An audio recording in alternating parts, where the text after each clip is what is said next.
நாங்க ஒண்ணு பேசி முடிக்கலான்னு போகல, விவரத்தை சொல்லலான்னு தான் போனோம். ஆனா அந்த அசோக் வீட்டை விட்டு வெளியே போங்கன்னு சொன்னனாலதான் கோவிச்சோம். செருப்பால் அடிச்சிருக்கணும், செருப்பால் அடிச்சு விரட்டிருக்கணும். அது பண்ணாம விட்டாங்களே. என்னங்க இப்படி பேசுறீங்க? வேற எப்படி பேச சொல்ற? அந்த ஜெகநாதனாவது சந்தேகம் வந்து உங்ககிட்ட நீங்க மனுஷங்களான்னு கேட்டார். எனக்கு அந்த சந்தேகம் கூட இல்ல. ஏன்னா நீங்க மனுஷங்க இல்ல, ராட்சசிங்க. என் புள்ள வாழ்க்கையை தின்னு அரைக்கிங்க, விளங்க மாட்டீங்க. இந்த பாருங்க, குடும்ப ஒத்துமை, அந்தஸ்து, கௌரவம் இதெல்லாம் வீட்டுல இருக்க பொம்பளைங்களை வச்சுதான். அதே மாதிரி குடும்பம் அஸ்தமிச்சு போறதும் சீரழிஞ்சு போறதும் பொம்பளைங்களை வச்சுதான். சீரழிச்சிட்டீங்களே, சீரழிச்சிட்டீங்களே. நாங்க என்னத்தங்க அழிச்சோம்? கோபிக்கு ஒரு நல்ல பொண்ணு அமையணும்னு நினைக்கிறது தப்பா? அவனுக்குன்னு ஒரு எதிர்காலம் வேணாமா? நல்ல பொண்ணு, நல்ல எதிர்காலமா? ஆரஞ்சு பல்லகல்ல பேத்து எடுத்துருவோம். எதிரி நல்ல பொண்ணு. உனக்கு நல்ல பொண்ணு, உனக்கு பிடிச்ச பொண்ணு, அவனுக்கு எதிர்காலம் இல்ல. இல்ல நான் கேக்குறேன், நீதான் வனிதாவுக்கு தாலி கட்டி குடும்பம் நடத்த போறியா? அவன் வாழ்க்கையை தீர்மானம் பண்றதுக்கு நீங்க ரெண்டு பேரும் யாரு? சத்தியமா சொல்றேன், பெத்த பிள்ளைக்கு வஞ்சனை நினைக்கிற ஆத்தாளியும் சித்தியும் இப்பதான் உலகத்துல பாக்குறேன்.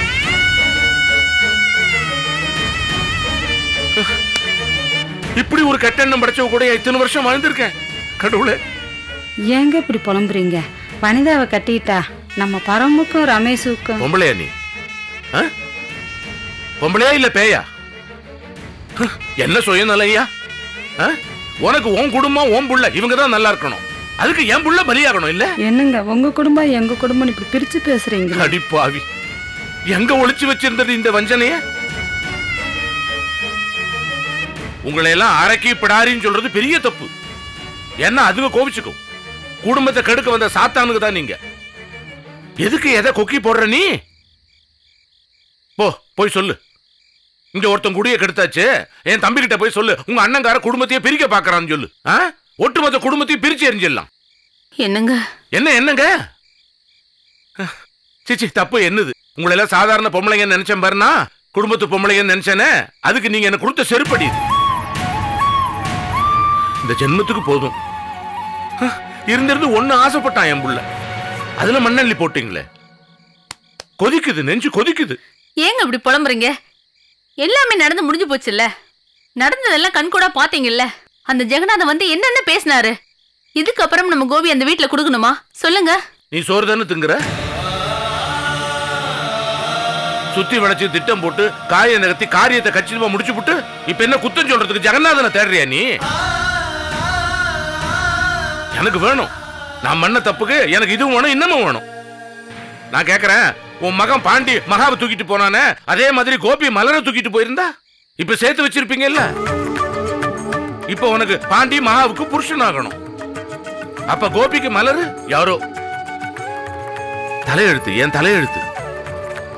அப்பா எனக்கு மலரை பிடிச்சிருக்குன்னு என் மகன் வந்து சொன்ன உடனே, கண்ணா ரொம்ப சந்தோஷம், இது மனசுக்குள்ளாரே வச்சுக்க, இங்க இருக்கிற இவங்களை யாரையும் நம்பாத, தயவு செஞ்சு மலரை தூக்கிட்டு போய் எங்கேயாவது கல்யாணம் பண்ணிக்க அப்படின்னு சொல்லியிருந்தேன்னா, நான் ஏமாளி, என் புள்ள எப்படி இருப்பான்? அவனும் என்ன மாதிரி தானே இருப்பான். பெத்தவங்க சம்மதம், மத்தவங்க சம்மதம் எல்லாம் வேணும். யார் மனசையும் நாம புண்படுத்திடக்கூடாது, எல்லாரும் மனசுலயும் சந்தோஷத்தோட தான் இந்த கல்யாணம் நடக்கணும்னு நினைச்சுதான் நாசமா போச்சு. தீய வரி போட்டீங்களே அவன் மனசுல. சத்தியமா உருப்பட மாட்டீங்க, உருப்பட மாட்டீங்க. நான் படிச்சு படிச்சு போக வேண்டாம் சொன்னதுக்கு அப்புறமும் ஜெகநாத விட்டு படி ஏறி இருக்கீங்கன்னா உங்களுக்கு திமிர் ஏறி போச்சுன்னு தானே அர்த்தம். அவனை யார் கூட சேர்த்து வச்சு அழகு பார்க்கணும்னு நினைச்சேனோ அந்த நினைப்பையே அழிச்சிட்டீங்க. என் கையை எடுத்து என் பையன் கட்ட குத்த வச்சீங்கன்னா, ஒண்ணு சொல்றேன் கேட்டுங்க. எப்போ என் பேச்சை மீறி அந்த வீட்டுக்கு போறீங்களோ அப்பவே எனக்கு உங்களுக்கு எதுவும் இல்லைன்னு ஆயிப்போச்சு. புருஷன் சொல்ல பொண்டாட்டி மதிக்கலன்னா அந்த வீட்டுல அவன் ஆம்பளைன்னு சொல்லிக்க கூடாது. நான் இப்ப சொல்றேன், நான் ஆம்பளை இல்ல. என்னங்க? ஆமாம்மா, நான் முடிவு பண்ணிட்டேன், நான் ஆம்பளை இல்ல. இந்த வீட்டுல இனிமேல இருந்து எல்லாமே உங்க தலைமையில தான் நடக்கும். நான் இருப்பேன் இந்த வீட்டுல, எங்கேயாவது ஒரு மூலையில இருப்பேன். நடத்துங்க, பாக்குறேன். இதுவே வேற ஒருத்தனா இருந்தா உங்க குடுமையை பிடிச்சு வெளியே இழுத்து போட்டு துரத்தி விட்டுருப்போம். நான் அப்படி இல்ல, தெரியும் உங்களுக்கு. இருக்கேன் இந்த வீட்டுல. என் பிள்ளைகளுக்கு தகப்பனா மட்டும் இருக்கேன்.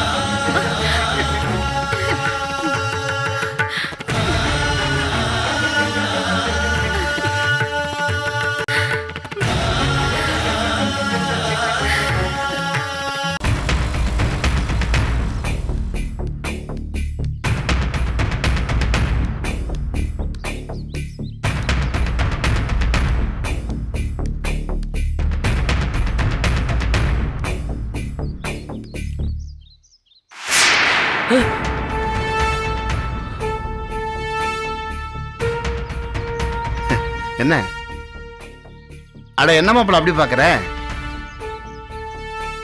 டேய், ஏங்க நிக்கிற? வா. அட வா மாப்பிள்ள. வீடு வரைக்கும் வந்துட்டு வேலிமரம் நின்று ஒளிஞ்சு பாக்குற. வீட்டுக்குள்ள வர வேண்டியதானே?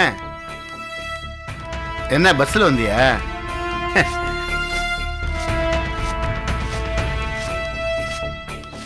புஷ்பா, புஷ்பா, மாப்பிள்ள வந்திருக்கான். கொஞ்சம் சுமார் இரு. நீ போய் காபி போட்டு எடுத்துட்டு வா. ஆமா, இவனுக்கு காபி போட்டு எடுத்து வராங்க. விஷம் எல்லாம் கரெக்ட் தரேன், குடிச்சிட்டு இங்கேயே செத்து போக சொல்லுங்க. அட, ஏன் நீ கோவப்படுற? என்னதான் இருந்தாலும் நம்ம பொண்ணு கழுத்துல தாலி கட்டி இருக்கான். மத்தவன மாதிரி தாலி கட்டுறேன்னு அவன் ஏமாத்தலையே. இப்பவும் இவன் அவன் பொண்டாடி தேடிதான் இங்க வந்திருக்கான். இங்க பாரு, காரைக்குடியில அத்தனை பேர் நம்மள விரட்டி விட்ட போது இவன் தான் நம்மள தேடி இங்க வந்திருக்கான். இவன் தாண்டி இந்த வீட்டு மாப்பிள்ள. போ, கோவப்படாம காபி போட்டு எடுத்துட்டு வா. போ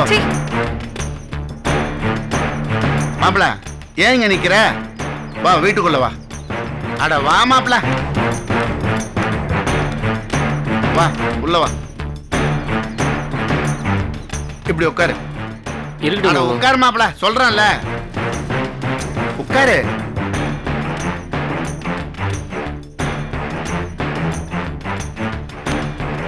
என்ன மாப்பிள்ள அப்படி பாக்குற?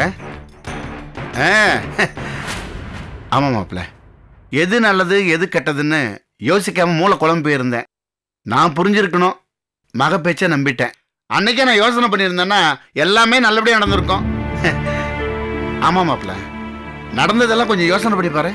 அன்னைக்கு நீ மகாவை கூப்பிட்டு வந்து என் பொண்டாட்டின்னு சொன்ன. கண்ணுங்கருத்துமா அவளை நல்லபடியா பாத்துக்கிட்டேன். அப்ப அவளுக்கு உடம்பு சரியில்லை. அப்ப கூட நீ தானே அவ கூட இருந்த. அவ கண்ணு முழிச்ச உடனே கோபியை போய் புருஷன்னு சொன்ன. அது கூட நீ பொறுமையா தானே இருந்த. என்ன முதல்லயே தெரிஞ்சிருந்ததுன்னா நானே கல்யாணத்தை நடத்தி வச்சிருப்பேன். என்ன சொல்றீங்க மாமா? அந்த கோபி பையன் எங்களை திட்டம் போட்டு ஏமாத்திட்ட மாப்பிள்ள. இல்ல மாமா, அண்ணன் பாவம். அவர் என்ன செய்வார் மாமா? என்ன மாப்பிள்ள பாவங்கிற? நீ ஏதோ பெரிய மனுஷன் தன்மையா சொல்ற. ஆனா அந்த கோபி அப்படி இல்ல மாப்பிள்ள.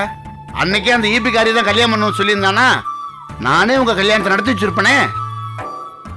என்ன மாமா சொல்றீங்க? அட ஆமா மாப்பிள்ள, நீ என் பொண்ணு மேல உசிரியே வச்சிருந்த.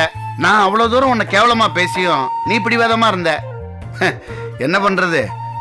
இதே மாதிரி நீ அன்னைக்கு ஒழுக்கமா இருந்திருந்தா உங்க கல்யாணத்தை நானே சீரும் சிறப்பா நடத்திருப்பனே. இல்ல மாமா, அப்ப ஏதோ தெரியாம அப்படி பண்ணிட்டேன். மாப்பிள்ள, என் பொண்ணு கல்யாணத்தை பாக்குற குடுப்பனதான் எனக்கு எல்லாம் போச்சு. மாப்பிள்ள, அன்னைக்கு கல்யாண ஆல்பம் என் பொண்ணுகிட்ட ஏதோ காமிச்சியே, அது கொடைக்கானல்ல எடுத்ததா? ஆமா மாமா. மாமா, அது மட்டும் இல்ல மாமா, வீடியோ கவரேஜ் கூட என் கல்யாணத்துக்கு எடுத்தா மாமா. எனக்கு அதெல்லாம் பார்க்கணும் மாப்பிள்ள. பார்க்க முடியுமா? மாமா, ஒரு நிமிஷம் மாமா.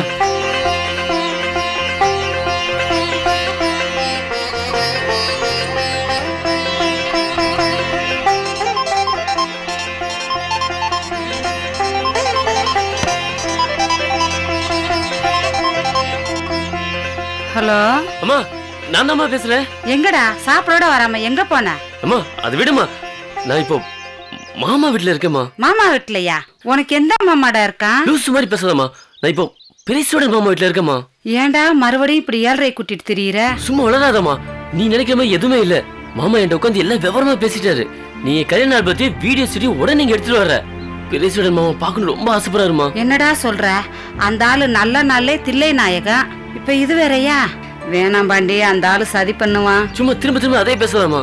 இப்ப எடுத்துட்டு வரையா இல்லையா? நான் வரல. அம்மா எல்லாம் கூடிய நேரத்துல ஏமா இப்படி கட்டைய போடுற? இங்க நேர்ல வாமா, பெரியசுடன் மாமாவோட எப்படி பேசுறது பாரு, அப்போ உனக்கு எல்லாமே புரியும். அம்மா அப்படியே அப்பாவே கூட்டு வந்துருமா. அந்த ஆளு குணம் தெரியாம பேசுறா, வேணாம் பாண்டி. சொன்னதை செய்யுமா, அப்பாவே கூட்டிட்டு வாமா. இங்க வந்தாதான் எல்லாமே புரியுமா. உங்க அப்பாவை கூட்டு வந்து அங்க நான் பரிசோதனை பண்ண முடியாது. போட்டோவும் சிடி வேணுமா நான் எடுத்துட்டு வர்றேன். அதுக்கு பிறகு உங்க அப்பாவோட போகலாம். உன்னை பெத்த கடமைக்கு எல்லா பாரத்தையும் நானே சுமக்குறேன். சரி, போட்டோவை எங்க வச்சிருக்க? என் கருப்பு பேக்ல இருக்குமா, உடனே எடுத்துட்டு வாமா. என்னமோ சொல்ற, வரேன்டா. சீக்கிரம் வாமா.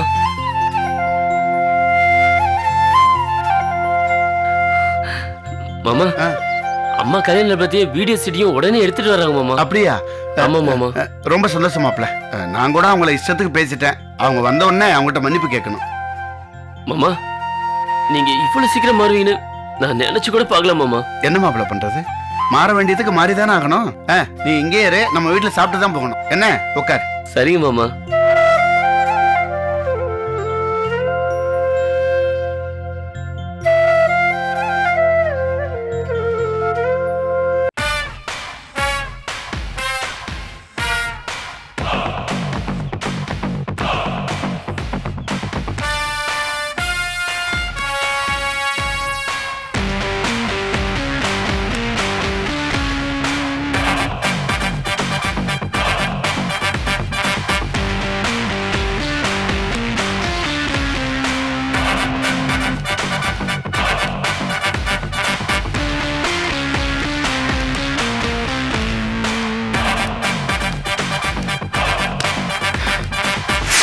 சொல்லுங்க சார், ஏதோ பேசணும்னு சொன்னீங்களே. நல்லா இருக்கேன்னு கேட்க மாட்டீங்களா? நான் என்ன விரோதியா? நீங்க நல்லா இருக்கீங்களா?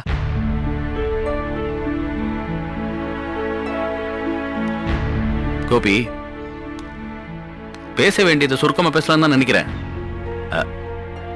ஆனா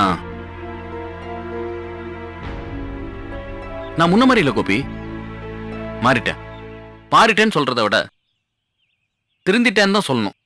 அதுதான் சரியா இருக்கும். யாருக்கும் இனிமே என்னால தொந்தரவு வரக்கூடாதுன்னு நினைக்கிறேன். இப்ப எனக்குள்ள ஒரு சின்ன கேள்வி கேட்கலாமா? பயப்படாதீங்க. உங்களுக்கும் மலருக்கும் உள்ள பழக்கத்தையோ நான் எதையுமே கேட்க மாட்டேன். பழைய விஷயங்களை, நடந்த விஷயங்களை பேசினா போர் அடிக்கிறது மட்டும் இல்ல, எரிச்சல் கூட வரலாம். ஆனா பேசித்தான் ஆகணும்.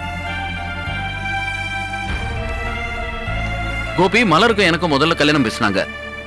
அப்ப நீங்களும் மலர் விரும்பினது எனக்கு சத்தியமா தெரியாது. பேசி முடிச்சதுக்கு அப்புறம் தான் மலர் வந்து சொன்னா. மலர் உன் இஷ்டப்படியே பண்ணுன்னு சொன்னேன். ஆனா அதுக்கப்புறம் என்ன நடந்ததுன்னு எனக்கு தெரியல. மலர் திருப்பி என்கிட்ட வந்து, எங்க அப்பாவுக்கு உடம்பு சரியில்லை, இந்த சூழ்நிலையில கோபியோட என்னால சேர முடியாது, நம்மளே கல்யாணம் பண்ணிக்கலாமான்னு கேட்டா. அதுக்கும் நான் ஓகே சொன்னேன். கல்யாணத்துக்கு அப்புறம் அவ உங்களே நினைச்சா பாருங்க, அதுதான் எனக்கு கோவத்தை வர வச்சுது. இந்த விஷயத்துல எனக்குன்னு இல்ல, உங்களுக்கு ஏன் எல்லாருக்குமே கோவம் வரும். எனக்கும் அதே மாதிரிதான் கோவம் வந்தது. அதுல நான் பண்ண தப்பு ஒரே தப்பு, மத்தவங்க இந்த விஷயத்தை பார்த்து பேசி டீல் பண்ற மாதிரி ஒரு சாடிஸ்டா நடந்துக்கிட்டேன். எஸ், ஒரு சாடிஸ்டா தான் நடந்துக்கிட்டேன். கோபி, உணர்ச்சி அறிவுக்கு சத்ருன்னு சொல்லுவாங்க. அதேதான் என் விஷயத்திலே நடந்தது. மலர் மேல இருக்கிற கோவம் வன்மமா மாறி, கோபியை விட நான் தாழ்ந்தவனா அப்படிங்கிற எண்ணம் வக்கரமா மாறி, ரோஹிணி விஷயத்துல தரங்கிட்டு நடந்துக்கிட்டேன். நான்சென்ஸ் மாதிரி, நான்சென்ஸாவே நடந்துக்கிட்டேன். கோபி, நான் பண்ண தப்புகளை மனசார ஒத்துக்கிற மாதிரி எனக்குள்ள நடந்த நல்ல விஷயங்களையும் சொல்லி ஆகணும். நான் மாறினேன், மாறத்துக்கான நேரம் வந்தது.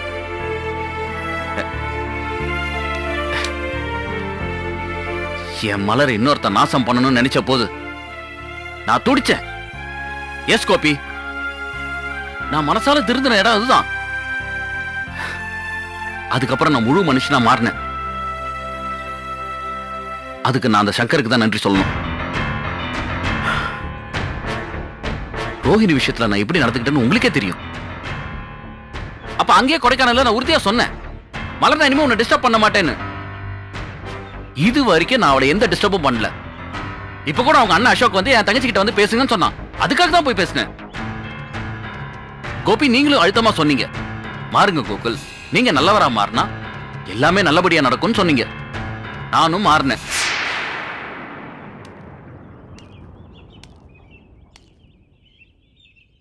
இங்கதான் இப்ப என்னோட கேள்வியே.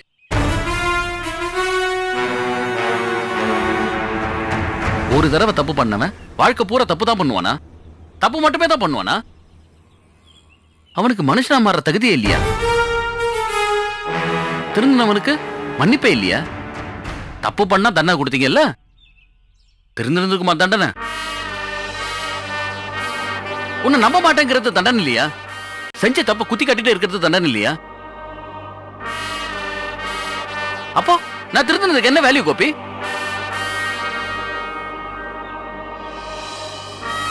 இந்த கேள்விய உங்க கிட்ட தான் கேட்கணும்னு தோணுச்சு. கேட்டுட்டேன், பதில் சொல்லுங்க. ஒருத்தர் தப்பு பண்ணத பகிரங்கமா ஒத்துக்கிறதே திருந்திருந்ததுக்கான அடையாளம் தான். ஆனா நீங்க கேட்ட கேள்விக்கு என்னால பதில் சொல்ல முடியாது. ஏன்? தப்பு பண்ணிட்டு திருந்தின எனக்கு தண்டனையான்னு கேக்குறீங்க. தப்பு பண்ணாத எனக்கும் தண்டனை தான் கிடைச்சிட்டு இருக்கு.